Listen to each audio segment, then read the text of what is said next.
Welcome, everyone. This is Galactic Astrology, Microdosing with the Seasons and the Deacons, and I'm Ariel Williams. Today we're talking about the Sun from 0 to 10 degrees of Gemini with the Decan of the Sun. We're at the end of the first quarter. We've had Aries and Taurus, and now we're in Gemini. We went from the new life in Aries, the fresh start, to solidifying our new beginnings with Taurus, and to now in Gemini, spreading our wings and letting our youthful, fresh approach take flight. The Sun as Decan at the start of Gemini fortifies our fresh start and energizes our confidence in this new beginning. The essence of this 10 days could be described as youthful exuberance stabilized by mature roots. The helpers during this first 10 days include 1 galaxy, 3 black holes, 5 pulsars, 3 fixed stars, and 6 planets. While early Gemini exudes the vibrancy of youth, a fresh start, the supporting players during this 10-day period and the Decan of the Sun provide significant leveling and grounding energies in a blend of youth infused with the stability of deep and ancient grounding. The galaxy really adds to that, and the galaxy as UGC 2885 at 3 Gemini 42. It's also known as Rubin's Galaxy and Godzilla's Galaxy. UGC 285 is a gentle giant of a galaxy that exhibits spiral arm symmetry that is free from obvious violent or disruptive evolutionary growth patterns. Its physicality suggests slow and steady growth, undisturbed by external forces. Located in relative isolation near Perseus, this galaxy is a reflection of its halo of massive amounts of dark matter. This combination of the dark matter and the galaxy gives this a solitary presence reflective of an ancient wise sage. It is home to more than 1 trillion stars, and it mirrors for us the strength of collaborative coherence that is focused on inner alignment and the stability of the collective whole. The black holes include GRO JO422 plus 32, which is a stellar mass black hole at 5 Gemini 25. This is the smallest black hole, and it's a binary star that represents the boundary crossings of visible and invisible energies, light and dark, form and emptiness. It had a super bright outburst in 1992, which reflects its symbolic awakening consciousness. The next black hole, AO620-00, is also a supermassive black hole. It's at 5 degrees Gemini 41. And this black hole holds special significance as it is the nearest black hole to Earth at 3,000 light years away. It's in the constellation of Monoceros, and its energy symbolizes the underlying unity of opposites, so appropriate in Gemini.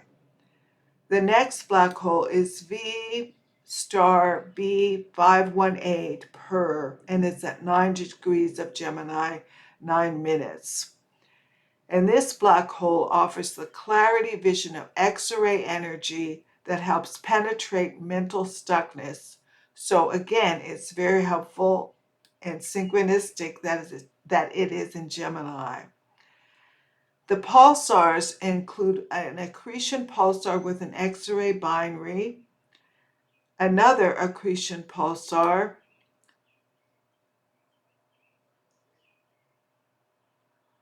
that is the second one, the 3U and the 4U are at the same place and that they're a binary, and they present a persistent low-level luminosity.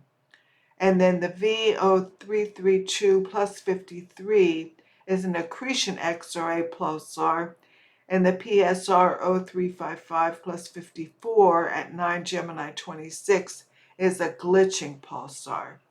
This glitching pulsar means that we have to accept the stop-start pattern and really take a breath, take a moment, and let the pulsar energy, the information that wants to come in, give it a chance to settle. The stars, the fixed stars that are helping us now are Pleione at 0 Gemini 44, Ain at 8 Gemini 49, and Aldebaran at 9 Gemini 47. Pleione is considered the mother of the Pleiades. She offers strong maternal energy with a focus on creating safety. And Ain has laser focus, tenacity, and loyal. And Aldebaran is a royal star of the East. It offers spiritual leadership, vitality, resilience, new beginnings, success, the absolute need for integrity, and service rooted in the collective. It is about social justice, and it's a visionary. The planets helping us at this time include the most powerful Sun-Uranus Sedna conjunction at 0 to 1 Gemini, and more Somnus at 5 Gemini, and the Pluto-Hylinon conjunction. Hylinon is at 3 Aquarius 15, and Pluto is at 5 Aquarius 27. And all of these planets together signify that while we have a youthful exuberance, a fresh start, enthusiasm, and a lot of curiosity with early Gemini, the more Somnus and the Pluto-Hylinon, along with that galaxy, suggests that we're dealing with deep grief. The galaxy, not so much grief, but the galaxy is about solitary focus and self-contained presence. And with the Morse somnus, which means Morse means sleep, Morse means death, and somnus means sleep. And then Hylinom is about grief. She's a part of the earlier configuration of Romeo and Juliet. So there's deep loss there, and Pluto is deeply transformative. So while we're beginning in Gemini with all the youthful enthusiasm and exuberance, there's a grounding of some deep grief. And as I've essentialized it, or what I want to share is that with the start of Gemini, the breezes of fresh air and limitless possibility ignite us. It's almost like we're on a broader arm of the spiral, ascending up through the gravitas of deep ancestral love with its promise of an ever-expanding future. The sage wisdom of the galaxy UGC 2885 and the potency of the Sun-Uranus Sedna conjunction and the depth of remembrances with more Somnus and the Pluto-Hylinon conjunction stretch us from past to future. We want to be tender with that stretch. We want to be tender with that stretch, not forcing either end, not forcing the middle, but using either end as an anchor to solidify the whole. And the key themes are letting go of force, allowing the flashes of past to inform and free in contrast to entrenching us, and to allow the pulls of the future to serve as directional alignments in contrast to absolutes. Isn't that Gemini, being in two places at once?